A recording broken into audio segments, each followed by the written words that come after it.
Good evening all. Oh, there's some sticky tape on the mic stand that I'm holding. Sorry about that.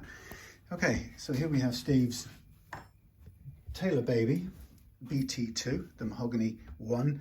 A little bit like mine, a bit better condition than mine, a bit newer, and he's got the E bit, the electronics bit, and that comes with the little sidewall mounted pickups. So instead of a transducer bar underneath the saddle, it has little transducer pickups that press against the saddle. And obviously for this to work, it's got to be a good fit. So that's first thing I wanted to be sure of, is that if we're doing any adjustments to this, that this saddle is snug as it is, because we don't want it leaning out the way or whatever. We're also going to replace the what's that stuff called? NuBone nut with a Tusq nut. Now, NuBone and Tusq are made by the same company. The difference is that NuBone isn't lubricated with Teflon, whereas the Tusq is. And then we're going to fit new 12 to 53 strings, and before that we're going to oil the fretboard. Also, I'm going to lower the action a little bit more, and I've just done a quick check about the height of the action on this thing, and it's higher than I would want it. So currently at the last fret, it's playing on the low E, it's playing 3mm and 2 on the high E, and that can comfortably go down to around about 2 and 1.5. And that, if you look at the height of the saddle on here, there's plenty of room for adjustment in there, including retaining fair brake angle. There's plenty of brake angle on that high E after as little as a 0.5mm adjustment. So, and this we will gently tap off, and then we'll custom fettle this nut down. It's very tall at the moment. It's the same dimensions in every other respect, but it's a little bit tall, so we've got to sand that down to the right height and make sure we home in on the exact height. So I'll do some measurements on that. Now, the thing about the action on this, taking a look at this, it's not unduly high, but it's a bit fractionally over 0.5 on this bass side. It's about between 0.4 and 5 on the treble side. And the thing that Steve was suffering from a bit was notes playing sharp here. So that comes from two things. It comes from, one, the height of the strings over the first fret, and secondly, it comes from how hard you press. Even if we have a very low first fret action, then actually you can still squeeze it sharp if you're quite a heavy-handed person. If we were to capo this guitar, he said, putting the guitar, the camera on the stand, let's say we capoed it and we were going to look at our new first fret. The interesting thing, actually, this is a little bit high, so if we kind of took down the far end there, what you'd see is a very low new first fret. This is the 0 fret, if you like, or the nut. This now becomes your first fret. And the beauty of the capo is that when it's on, despite how low this action here is, in reality, it still plays well. So my target of 0.3 is actually quite a bit taller than this will actually be when I've taken the saddle down a little bit. So we're probably looking at about 0.1 there, which is, believe it or not, a workable gap. I go to 0.3 as a sort of very conservative thing, but truth is you don't want to be much above that, and that's where you get the detuning comes in. The higher it is above 0.4 or 3 or 4 or 5, anything upwards towards 1mm of action over the first fret makes them go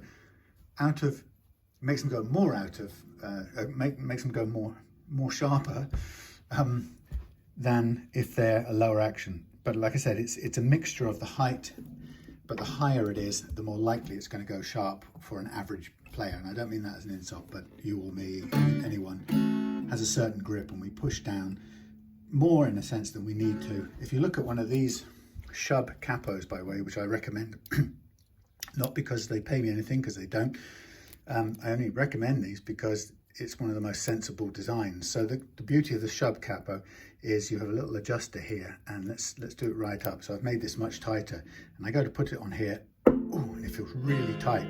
I can hear that's making the notes go sharp because I'm pressing so far in. We don't need to press that tight. So the beauty of the shub capo is we do it until we can do it with the least amount of tension. Now, obviously that's too little. So you have the beauty of doing little tweaks at a time. Nope, too little. And you basically set it to where it bites or grabs the strings and makes them play the way they should. That's a fraction too light still. So you would really tune this capo for your guitar. It's not quite there yet. And then you really want it to go on with the least. So the best grip for the least amount of detuning. And this is like a little moral for the story, because this is what you're trying to do with your hands when you're gripping it.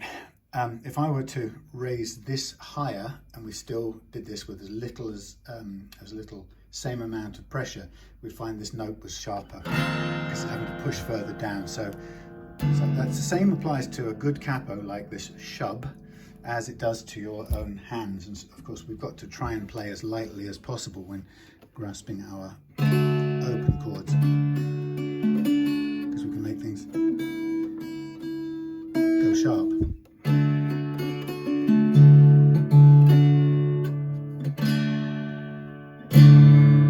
See, as I grip really hard, it goes sharp. Anyway, so we're going to start by, we're going to move, when it comes to adjusting these three things, right? We've got the height at the last fret dictated by the saddle there. We've got the height at the first fret dictated by the nut, and of course that plays into it as well. And then we've got the curvature of the neck dictated by the truss rod. So we're going to set all three of those, and my advice is always, well, would be to move the biggest variable first, and the biggest variable in these three things is in fact that one. So I'm going to take that down by the amount that I've specified in my pre-setup calculations. So on the treble side, I'm going to mark up for a 0.75, and I'm going to mark up a 1.5 on the bass side, and I'm going to aim towards those. I'm not going to go right to them, but I'll aim towards them. So to get going, once I've done that, then I will pay attention to this end. The thing we can do before all of it is check the neck relief on this. Now, I've said in many videos, you want a little more than none, and this is actually pretty flat for an acoustic guitar. There's a little bit of relief, but not an awful lot. So it may be that we may want to give it a little bit more relief once we've adjusted these two.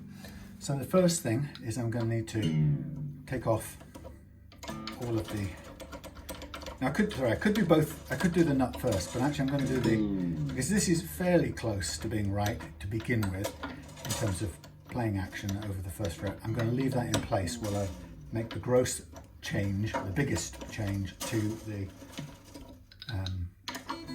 that thing at the other end, the saddle.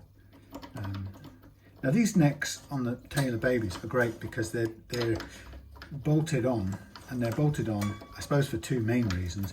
First one being that you can actually take the neck off quite simply and take your guitar on holiday with you, or put it in the car and take up less room or whatever. Of course, they come in their nice little bags, carry bags, so most people probably don't take them apart that way, but they are designed to come apart, and you can move them if you want to, or take them in two parts if you want to. So most people probably don't. The other reason that's good that they come apart at the joint here is that you can alter them. You can alter the geometry of the neck. So if you get to a point where there's not a lot of adjustment room left in the saddle, this is kind of from new, so it's got all its original space left for adjustment. But if it changed shape any more over the years, then you can take this off, reset, put some shims in, change the angle, and then you could put a new saddle back in there, and I guess effectively start the process again until it may not have any adjustment room left over. I have to say, I think that would be quite a few years down the line. But so here's my 0.75 mark. Now this is very difficult to mark exactly 0.75 on here, so I'm going to be doing this partly by measuring, partly by drawing a line and following it. So I've got 1.5 at this end and 0.75 at the other end, so it's a sort of 2-to-1 slope, and I'm going to mark that up. But I'll also start by measuring both ends as well as a given spot, and then that way I will be able to keep track that I haven't gone beyond what I intended to or anything such as that. So there's my slope. For marking, I'm going to clean the board a minute. So for marking, where are we going to go? We'll go on the, see a mark that we can make on the high E saddle notch. It's not much of a notch, but high E is reading 717. So I'll just draw myself a little thing. That's the low E. High E is measuring 717. Low E is measuring, that's good, it's made a little slot. Actually quite difficult to see, so I'd have to look carefully. Low E 853. It's often the way because, well, it just is. It's the opposite. On a nut like this, it usually takes a lower reading because you get your caliper actually goes into that slot where it doesn't go into the high E one. Okay, so we know that we're going to minus 0.75 off that one. So the target end result, and we know we're going to go 1.5 off that one, target end result here. So that will be 7 on the dot for the low side, and on the top side it will be, so what are we looking for? So 0.75, so we take one off and it's 617, and we add 25, 617, 637, 642. Do it the other way around. 642 plus 75 is 7 on the end, 7 is 11, 7, right, 642 and 7. So those are the end, although I've got my line as a guide, those are ultimately the end, the lowest possible marks I want to go to on the standing end. So I'm going to begin with this hard thing. Now what I'm going to do is, to begin with, I'm going to start by putting some extra pressure on the base end because I want to effectively sound a little bit unevenly to begin with, and then I kind of check both the way it's cutting and also whether it's 90 degrees to the vertical, and we have to control both of those at the same time. So that's not easy to do. So if I can get the balancing up first, then I can concentrate on the leveling up the cut. So still a bit more room to go on the base side compared to the treble. So I'm now turned it around and I'm putting still more pressure on the base side alone. And eventually it will catch up with the treble side. Okay.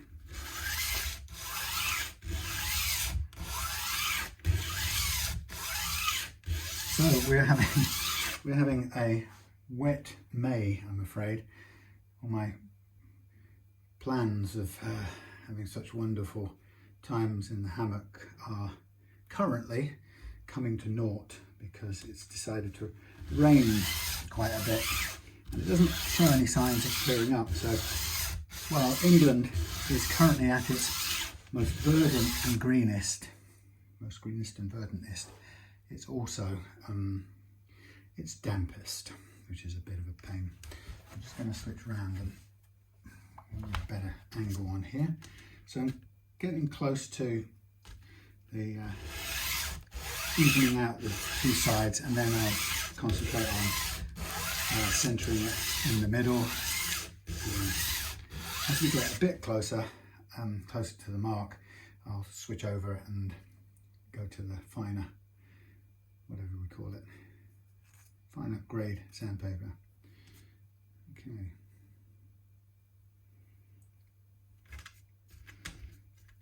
Just checking, that's about even now, so I'll combine evenly spaced now. Now I'm focused on taking it down evenly and keeping a 90-degree base, or a flat base, 90 degrees to the vertical sides. So just checking, it's looking good. We can measure and see just what we have and haven't taken off at this point. So 692, it's gone down about 15.15. So we've got half a mil still to go, and that's what it shows on my drawing, my map, my mark.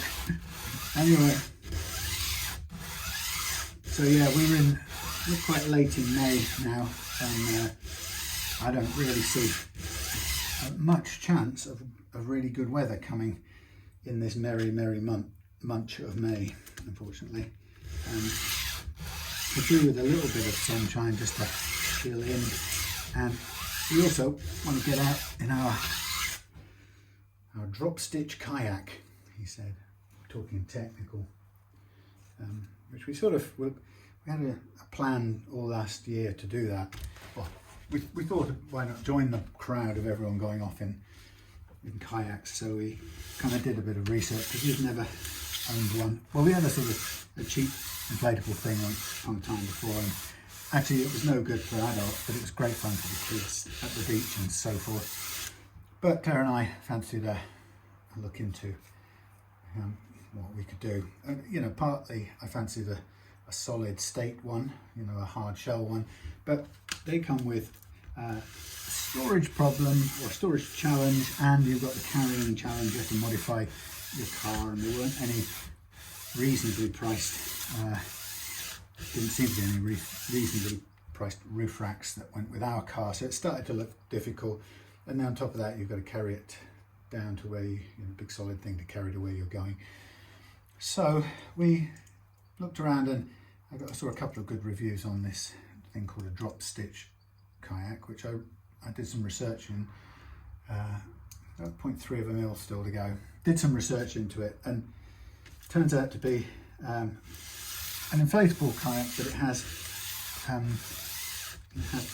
I suppose, stitching that goes all the way through the airspace, and when the air inflates the panels, then they tighten up under pressure, or they pull the stitching that goes through the airspace is tight, and it makes a much more rigid structure than the typical inflatable panel ones or the inflatable tube ones. And so as a result, you get a more canoe shaped rather than a big floating sausage shape, whereas the inflatable ones, the cheaper ones, tend to you fall into the middle of them, and they sag in the middle where your weight is, or wherever your weight is. The drop stitch ones stay a little bit more, retain a bit more of a rigid canoe shape. So to look at a few of those, and they look really good basically because they're portable whilst having some of the advantages of a solid kayak. And I mean, the only disadvantages I saw were that they're a little bit less stable than the average inflatable kayak, which is 654. We are almost there. I think I'll stop there, and we'll save this last 1/10 of a millimetre in reserve if we feel we should like to. Yeah, so anyway, we got ourselves one of those, and of course, like all things, courtesy of Brexit and transport madness of the ports and whatever, it just kept getting delayed, so we missed the whole of the season, which was fine. Claire hadn't long been finished with her various chemos and stuff, so she wasn't feeling massively up to anything anyway. So we sort of put it in the shed until this year. That was the plan. So then we thought, right, here comes April, not so great weather. Here comes May. Oh, this is going to be great weather, we thought. And May didn't turn out so great either yet. So we shall see where we get to.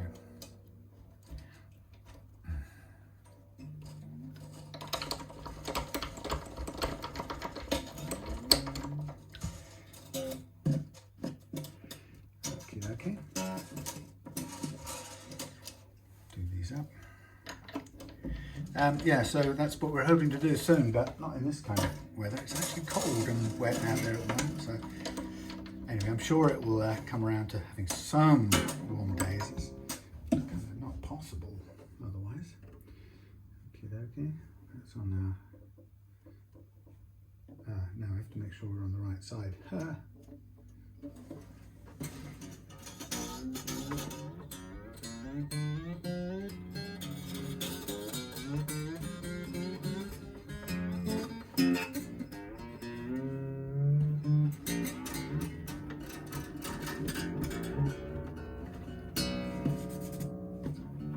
I was saying to Steve that one of the downsides of these little guitars is that maybe he's got lucky that the later batches or productions don't do it, but certainly mine and other ones I've seen, this finish tends, or used to tend to go sticky after a while, which is pretty horrible. And that's pretty much where mine's at the moment.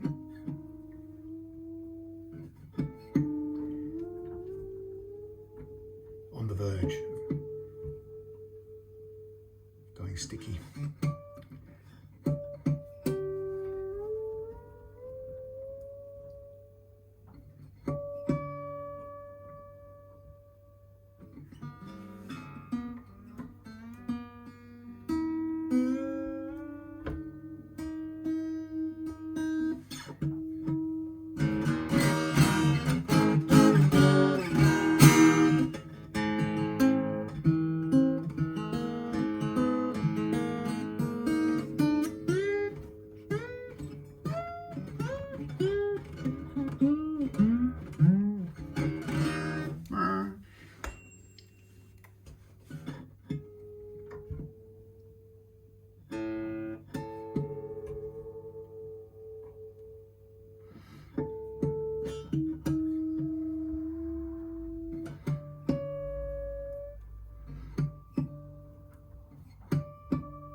Good, nice low adjustment, fine just where it is, adjust where it is. So let's take these old fairly dead strings off and we'll tap off this nut and we'll get going. So yes, we're looking forward to getting out. It's that funny thing that, you know, when you do it for the first time, we've kayaked sometime in the past, or canoed, but you just know that you're going to go down there with your brand new kayak and all your kit and you're going to look like the middle-aged, well, maybe I'm flattering myself, look like the just past middle-aged people who are trying out the new toy. But, you know, we have to get through that first bit where we feel clumsy and stupid and probably fall in or wobbling and, you know, look like people who don't know how to get in to the kayak from the whatever the thing is you go on, jetty, waterside, who knows what it is. The bit where the water turns into the land, bank could even be, but I think where we're going it's going to be kind of like a jetty edge. Anyhow, so that's what we've got to look forward to.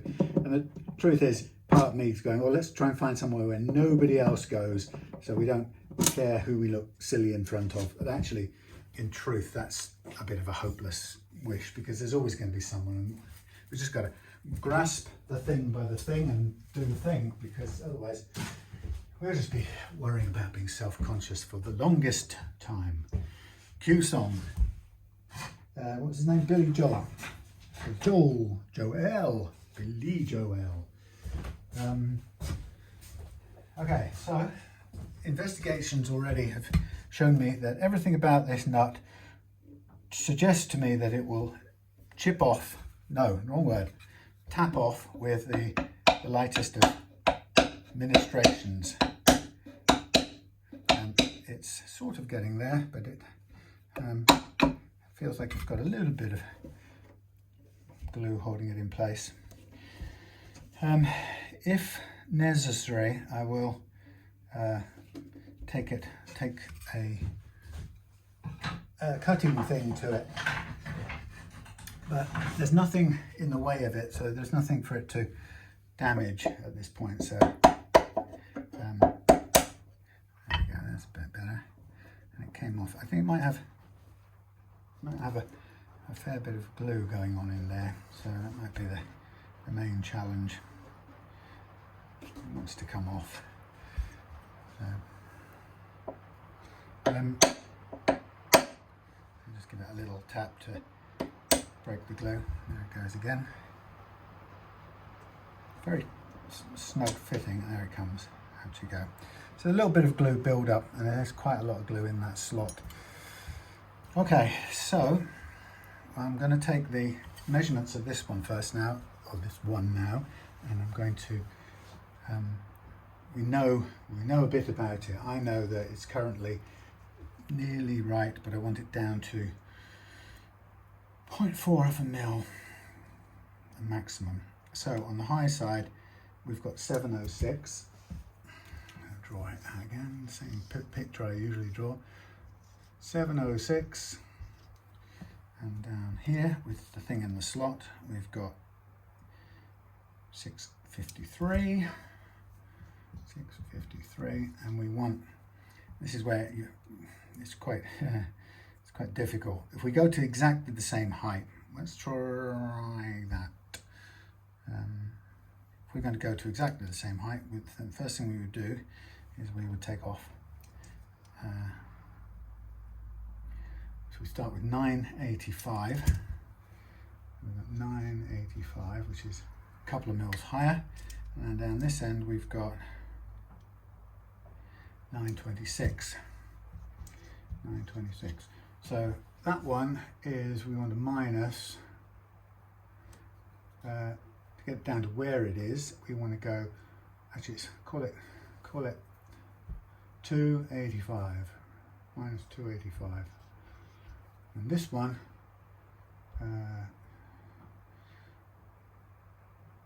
it's going to be an 11 on it. Sorry about my maths. 926. That's 325, 11, 328, 328. So let me just double check this. 328 plus 9, no. 328 plus 653 equals, let's write it out here, 28, 3 equals 11, 1, 6, 7 equals 8, equals 9, equals 981.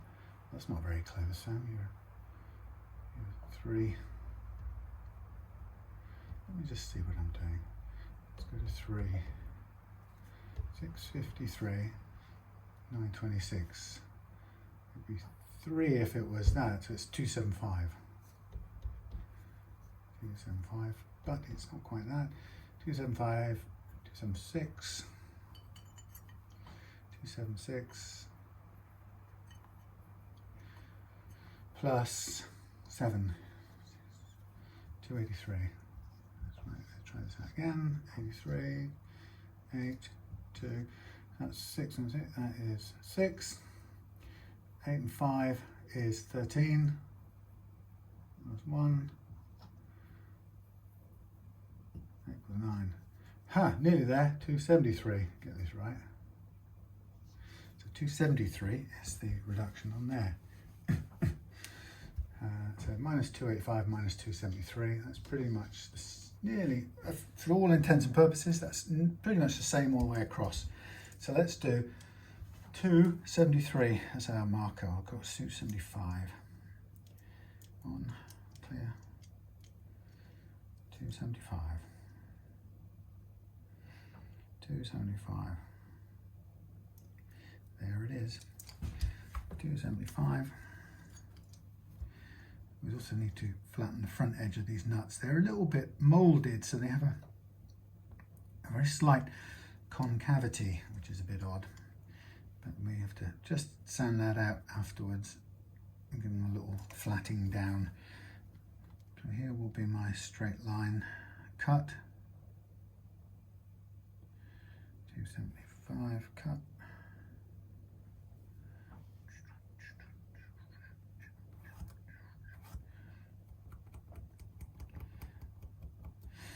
Now that should take us down to exactly where this nut is, and then we might have a tiny variation to go a tenth of a mil after that. But one of the things that is very easy to do, and I find this again and again, is to go too far with these. It's incredibly easy to do if you're talking down to the getting something down to a tolerance or a limit or whatever.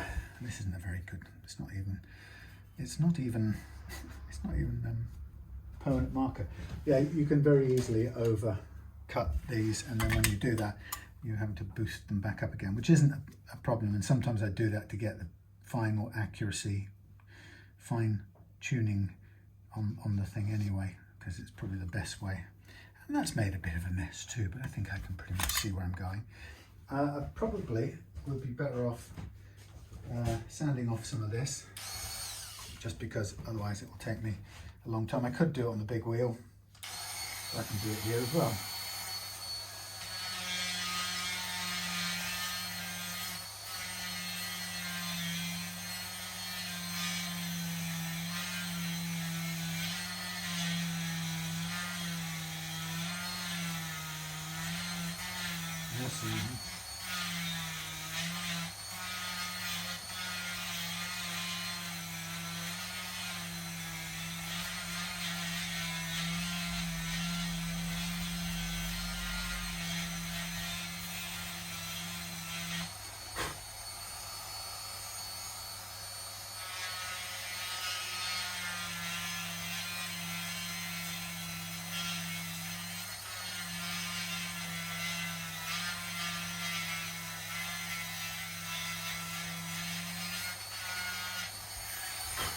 So I can stop early enough, and then we can. Thanks. Why are you trying to go there?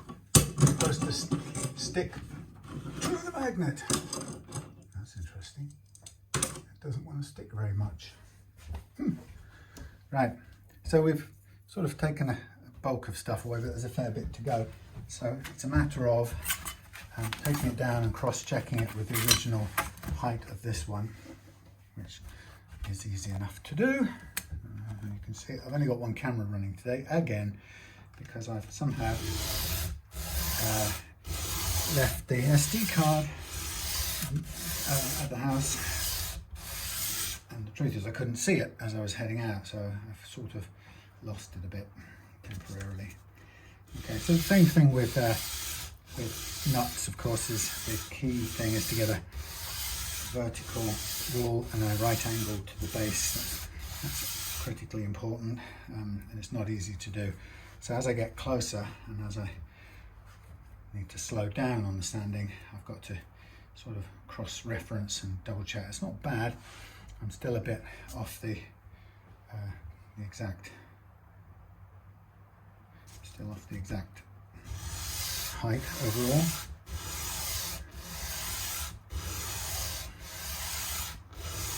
And then obviously go to a lighter sandpaper as we get closer to the thing.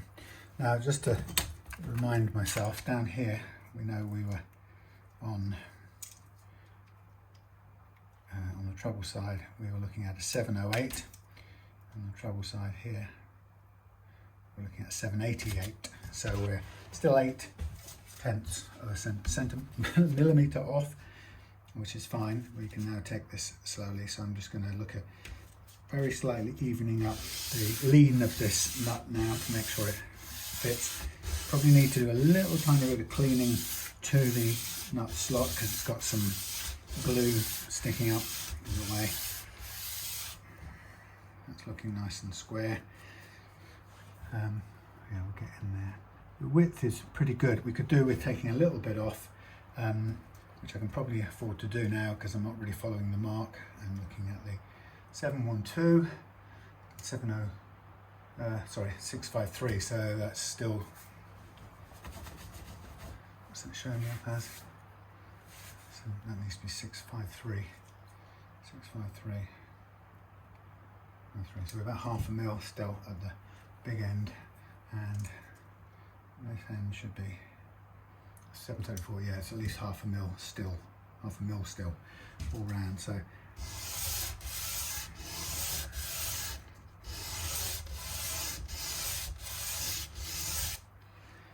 power on. So yeah, you don't get 2 chances with this, unfortunately. So you get it right, or you have to put it on put a little bit of boost, whatever you call it. I call it shimming sort of thing.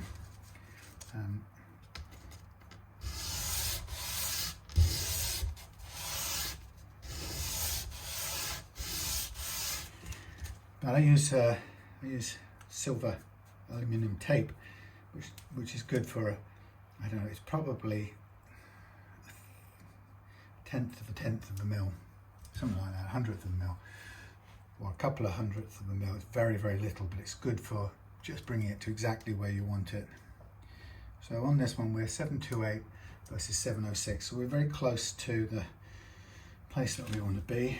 And next thing is, again, just to lean it a little bit and get it squared up as much as you can while taking it down just that little bit extra.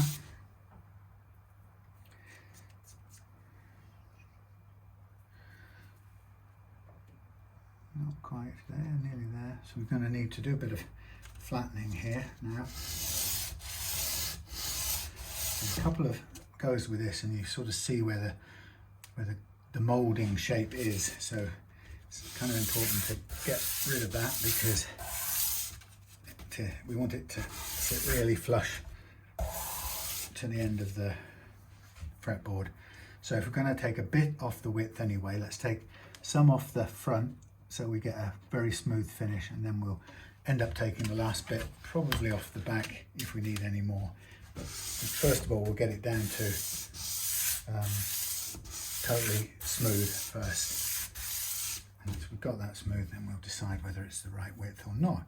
So that's nice and machine smooth, and it almost perfectly fit. So I think we could just push a tiny bit extra there, like that. That will be the width fully taken care of. Now it's just a matter of the height of the strings now. So 667, we are close to where we want to be. I think we're tilting a tiny bit forward, so I'm going to lean this whole thing back just a fraction and settle it out on hopefully a more vertical footing, like so. That looks good. We're almost there. And again, what matters is keeping it above the mark. So 724 on that side, still above the mark, and we've got 669 still above the mark. I'm still needing to bring it down a little bit more. So again, concentrating on the squareness of it. And this is all done by eyeball and feel.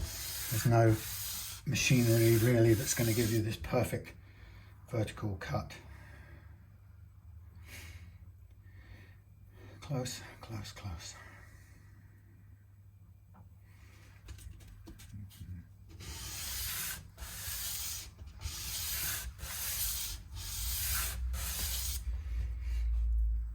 Very close, very close. So it's always a matter of slowly closing in on the target action.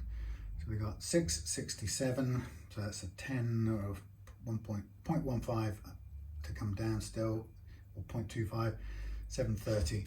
So still a little bit of downward movement to go before we even get to where the previous one was. So we've got a little bit of leeway in every respect, because we really do ideally want it a 1/10 of a mil under what the original one was. But we also have to remember that I've got to clean this slot a little bit, and in doing so, that's almost certain to take down. I can see where the glue's gone up into the original nut. So taking some glue off this original finish, both at the end here, which is actually quite thickly ladled on, I'm afraid. Some of the glue off this end piece here, and getting it from the slot itself, or the shelf, is going to change a little bit about where things sit, and I often get caught out this way. So because when you're going to such a precise measurement, that tiny little bit of difference in taking these little bits of glue off can be the difference that drops your beautifully sized nut down a little bit too far. So I think this, I might just be on the right mark here by the time I've cleaned this out. There's actually quite a lot of grime in there. And this isn't the most, not the sharpest file in the world. We've also got a little bit of finish sticking up here, which I'm going to snip off without chopping my fingers off.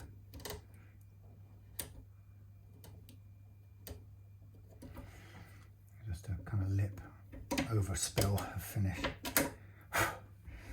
So yeah, well, if I put that on there, see, that doesn't have the same holes to reciprocate, so it will stand on top of them. So I think we probably still want to take this down, but I probably should have kept the strings out of the bag for a check. Well, let's just try and file these divots of glue out of the way.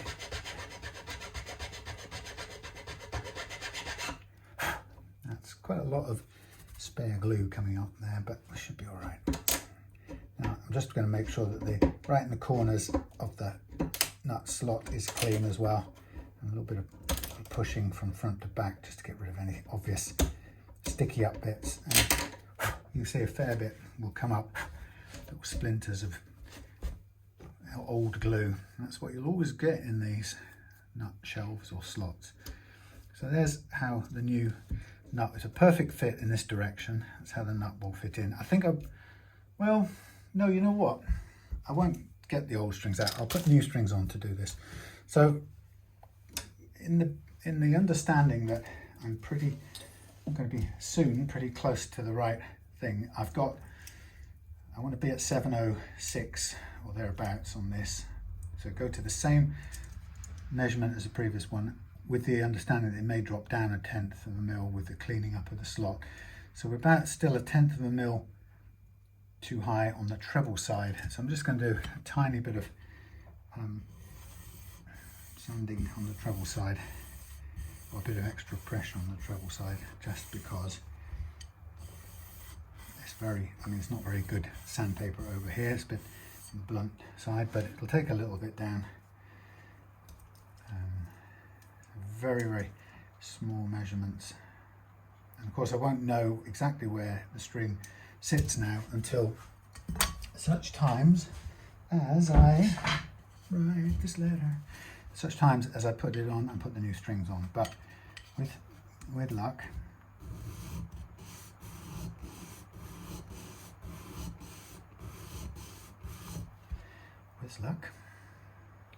this will just about work out. And if it doesn't, because of the change in the glue clean up and so forth, then we just have to accept that we have to boost it a tiny fraction. So what you want is, you want it first of all to sit absolutely snugly in the thing as snug as it will ever go. And it's fractionally sticking out at this end here, so that may be a little challenge. So if I try and take a tiny amount off this end to get it to fit better, because we want it sitting beautifully smooth, like so. Like that. That's the bit that will catch you out. That is seated perfectly in place, so I can't really do anything about that just now. You can hear that, that's dropped in beautifully. So what I'll do in the meantime, I think we should give it a little clean down, then we'll iron the fretboard, you know what I mean, oil the fretboard. We'll give the fretboard a clean as well at this point, but we'll oil it straight afterwards, and then we'll put new strings on, and at that point we'll see how close to the mark our measurement comes. But as you can see, it is a if you weren't working to such tiny amounts, which they don't really when they get it out the door at the factory, and they're not so bad. This was pretty good compared to mine, actually. Mine was worse than this when I started, but this one isn't so bad, relatively speaking. But you know, at a factory, you know, they tend to send lots of guitars out from the factory without you know, with a too high nut action, and as a result, you know, it starts out with the strings or the notes going sharp at near the nut. So hopefully we will have cured that and fitted a lovely self-lubricating nut. Now, when I first heard about Tusq, I have to say I was more annoyed at their PR stuff on their packaging, actually, and I was almost put off at first, and I thought they were an expensive pseudo-scientific kind of claims, because what they did is they claimed that Tusq would release a whole new thing of tone in your guitar, and I actually think that's pretty much bunkum, right? And so that annoyed me. And, you know, when you annoyed me with bunkum, I kind of went off them, and I didn't really take anything about their claims seriously. But I came back to them because before too long I realized that the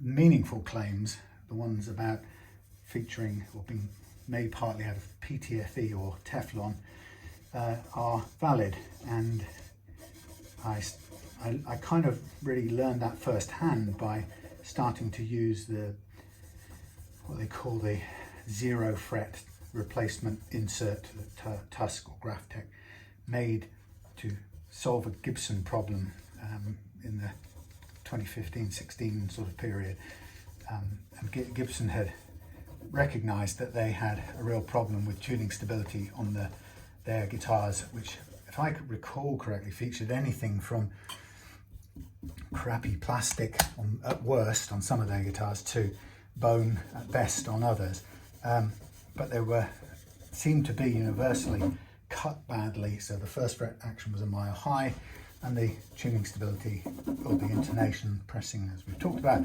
suffered hugely as a result. And so I think somebody smart at Gibson at that point in time decided to come up with a technical solution for it, and they invented what they call the zero glide. No, it isn't zero glide. It was just a Gibson 0 fret thing, and it was basically a brass cradle with a brass insert piece, and the cradle was like a U-shaped thing that sat in across there, and inside it sat a movable, adjustable cradle, and the back edge of the cradle had slots that positioned the strings, and the front edge of the cradle was effectively a 0 fret, and they fitted those, which is a great idea, and it would, for the first time ever, allow a Gibson owner to adjust their own first fret action, get a perfect action, and get rid of, A, make their guitars easier to play, and B, get rid of that perennial problem of notes going sharp when the first fret action was too high. But the problem that Gibson did is that they picked the worst possible material to make this out of for a 0 fret. And if you've been interested in 0 frets over the years, as I have, you'll know straight away that the 0 fret wears almost the minute, well, from the minute the guitar is loaded with strings, the 0 fret wears badly because it has the string, it has steel string touching it, resting on it under load 24 hours a day, but well, yeah, that's what it does from the minute it's built. That's what you've got, and so it notched before it even left the factory. That's the downside of it, and as a result, people were finding that they had a decent first fret action, but they had clicks in their notes when they tried to bend them, or even moving them slightly vibrato from side to side. You get clicking on the 0 fret. So that was a mistake. So I think obviously Gibson went back to the drawing board, and meanwhile Tusq Industries in Canada saw an opportunity. So they made an insert that would fit straight into the Gibson brass cradle, but instead of being a brass unit, it reverted it to being a 6-slotted thing with an angled 2 slots, actually all 4 of the slots slightly angled. And I think Gibson and people like that were always wary of doing that, because I think in many Gibson owners' minds, one of the problems of tuning on a Gibson was the fact that the strings wanted to go in different directions as they came out of the nut. Now, you know, once I tried out this new unit from Tusq, I realised that in fact that wasn't a problem at all, because the Teflon aspect of the nut overcame any of those problems. So with that insert, you really don't need string butlers and all of those old kind of corrective technologies that people have come up with to cure what they thought was a Gibson specific problem, but actually was a nut problem, really. It was Gibson's terrible nut technology that was causing these problems. So anyway, so Graphtech started making these inserts, and as soon as I saw them, I realised that was an adjustable nut with grub screws that I could use for, well, any guitar. So I started making bases for it out of resins and milliputs and whatever hard putties I could, or setting putties I could get my hands on, until a friend started making 3D printed ones for me. And so up to now, you know, I've been using them ever since, and so that success, if you like, got me totally back into the land of Tusq, and having fitted a few on 3-a-side guitars and seeing how instantly, along with obviously the business of stretching out your strings, but the Tusq itself just gave perfect tuning stability to any 3-a-side guitar I was fitting it to. So I did it to all of mine, tested it a bit, and then just started doing it as a default to every customer's, because everybody wanted it as soon as they knew how big an improvement it made to the tuning and the playability of the guitar. So in a way, they got adjustability and tuning stability.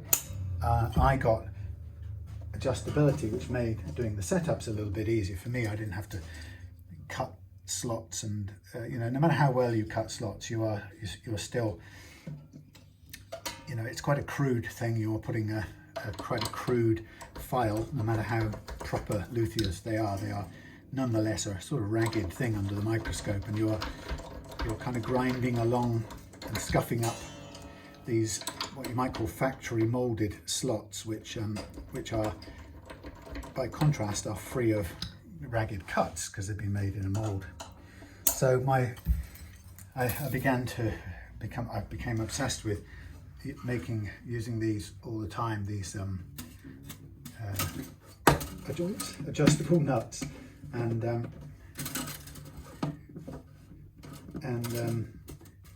in doing so, basically discovered how good Teflon was, and so I started to go back to using Tusq on all setups, and I began to make my own adjustable nuts as well for Strat style guitars, because it was such a good technology that it was worth putting in the effort. And so I've been tapping and drilling and tapping threads and using little grub screws and so on.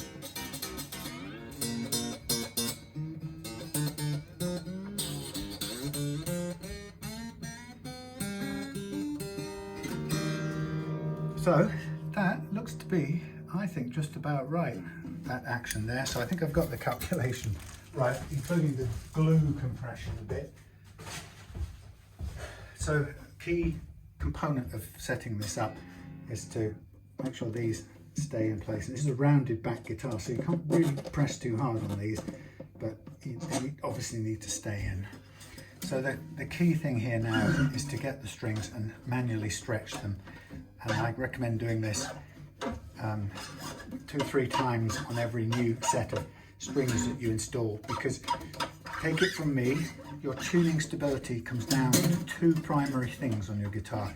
One is the nut, the quality of the material, the quality of the slots, and the lack of friction. Right, that's number 1 component, or 50% of it. You've got to get that right, and you can't get better than Tusq and not using the nut files. If you can get the right action, the right first fret action with a Tusq nut that retains the factory slots, which is what I've done here, that's the best you can get out of any nut arrangement, I promise you. Better than brass, anything like that, or better than bone.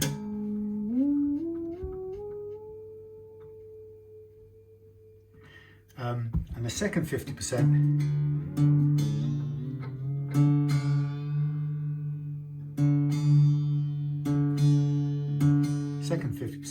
is getting rid of all the stretch or the spare slack in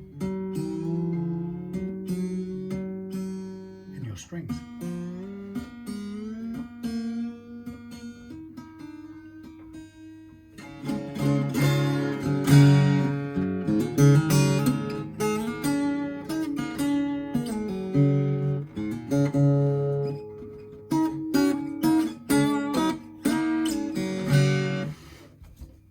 So that's what you need to do, and you need to stretch these strings on your electrics as well as your acoustics.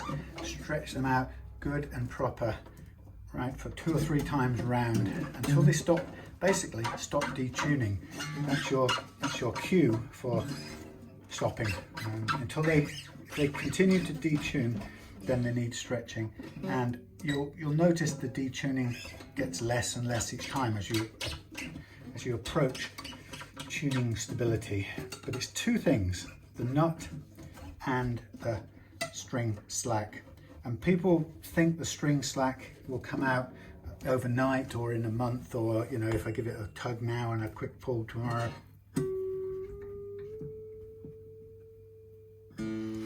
It won't. It'll keep coming out, as I call it, it'll leach itself out.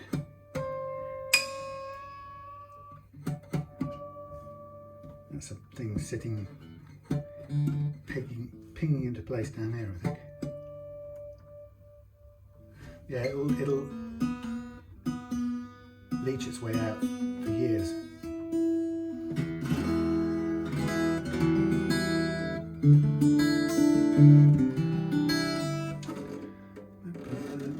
Back, forward, back. That's in the right side. Good, just checking. So I'm just going to do a couple of more pulls just to make sure this is seated everywhere it should be, because I don't want a big bang later on where something jumps forward. This can be the case with acoustics. If the ball gets caught part of the way down the peg tunnel.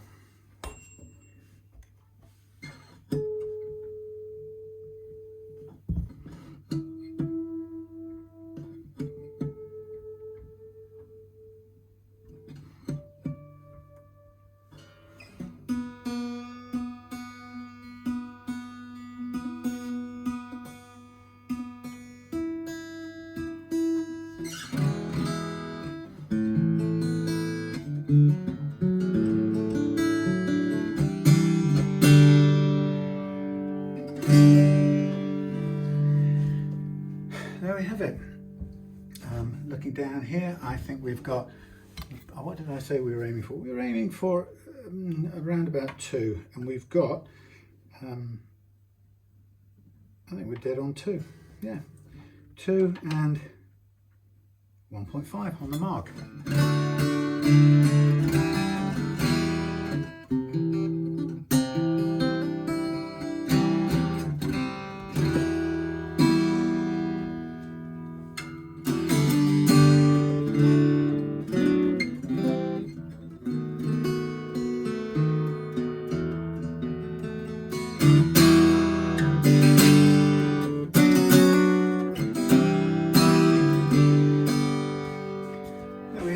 Steve's Baby Tailor BT2.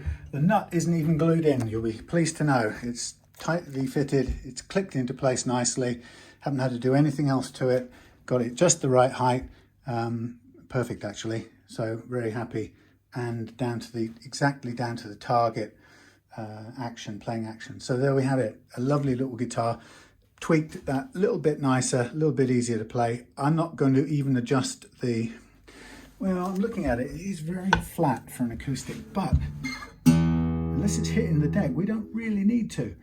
And quite frankly, if it plays well as it is, yeah, it's a fraction, I mean, it's a tad flat. And what would happen? Well, it might flatten a bit more.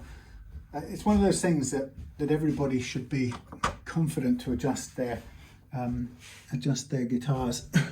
What's the tune? I'm looking at seeing which of the thingies this is.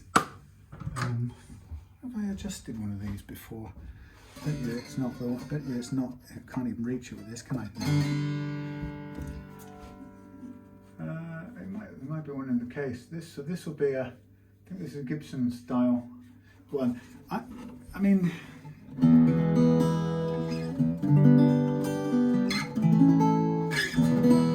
I'm not going to adjust it. I think it's important though that, Steve, if you're watching this, it's important that you do get your key out of your kit and be ready to adjust it, because if it flattens out in the middle of the summer or later on in the summer or something, you might, actually I don't think it will really, I think the action's good enough it will cope with it, but if it were to dry out or flatten out more over the year, then you might want to make a small counterclockwise slacking reduction to allow the strings to curve the neck a little bit more. That's all I would suggest, but actually as it stands right now, it's playing perfectly well, and I don't see a need to adjust it. What it means by being relatively flat is that the action feels pretty consistent all the way up here. I mean, obviously it's increasing very slightly as it goes up here, but there's no sudden increase near the middle, and if you put a lot of curvature into the neck, you might have a nice low action here and here, but you might find it a bit taller in here. It's a kind of strangely contradictory experience. But there's nothing about this that says it needs any more. So I'm going to leave it as it is for now. But as with all owners, you've got to get familiar with making truss rod adjustments, because your guitar will change throughout the year. And if you have a low action set, not such a big problem on this, but certainly on electric guitars, where you have sometimes very low action set, the lower the action you set, the more likely it may be that the change in the shape of the neck throughout the seasons may require you to make a small adjustment on the rod to give it back some curvature if it's lost it, or to dial some curvature out if it's gained too much of it. And the way you check whether it's gained too much is to capo the first fret, as we did before, and hold down the low E string on the last fret, so it's capoed and it's touching the first fret, so that makes a straight line. And then you can hear there's a tiny gap here. If there was no gap at all, it wouldn't make any noise when I touched it. It would be like that, and you can see there's a tiny gap. If it becomes too much, you'll see when you have this held down like that, you'll see a gap. If it's more than just a tiny gap, i.e. if it comes anywhere near a third or a half of a millimeter, it's too much, and you need to tighten the truss rod by turning it clockwise when you're looking at this end. That will flatten it out a little bit more, and you can do it until it flattens out completely, and then check it and then slack off a bit by going counterclockwise. You can't do any harm. So if you find that there's too much of a gap, you can tighten the truss rod to flatten the neck a bit. If you find there's none at all and you want a bit of extra room in it because maybe it's starting to choke a little bit down here, that's what you will tend to find. If there's a back bow, notes down here will stop playing properly. If that's the case, when you go and check it like this and you see, wow, there's nothing it's touching and the notes fuzzing here, then you might be, they're not, they're fine, but you might be then looking at slacking it off counterclockwise to allow a little bit of curvature to get pulled by the strings. So it's that, what happens when you tighten it, what happens when you slack it is really vital for you to know, because you need to feel comfortable doing that all year round. And it's not any cop out from me, or it's not any failing from you that you brought it to me to set up, but you still need to be able to make that adjustment. That's the one thing that the manufacturer gives you the key for, because they expect you to be able to be comfortable making that adjustment all year round.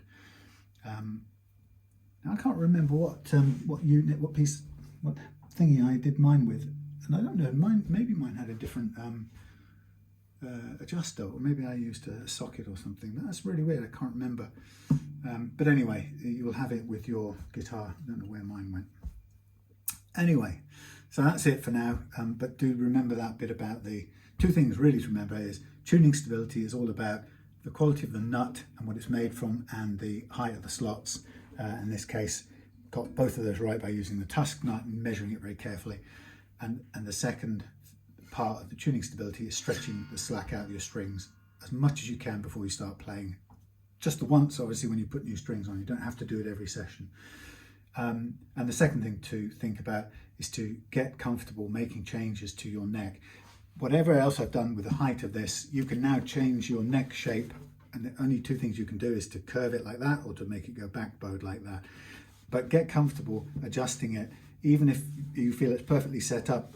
Well, you can always go back to where I've put it, which is pretty much almost dead flat with a tiny little gap, right?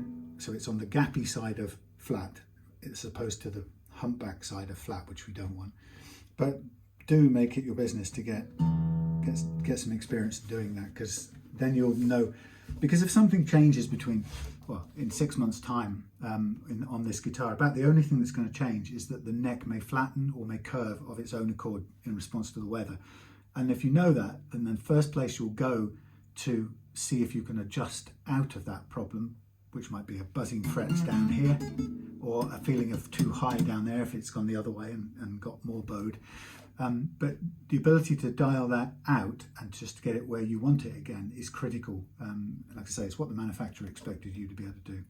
Anyway, enough of that. Those are the two things. Tuning, stability comes from those things. And strangely enough, not the tuners. They're pretty much any tuner will do a bog standard good job. I've never seen a tuner itself wind backwards, no matter how cheap it was. I've seen strings winding themselves backwards. They're not winding, they're slipping through. That's a different thing altogether. But I've never seen a tuner coming backwards on its cogs. It never happens, I'm afraid. It's the tuning problem is always in your nut and in your slack in your strings. All right, that's enough. See you again for another one very soon. Oh, and I hope you guys had a nice time down in Cornwall.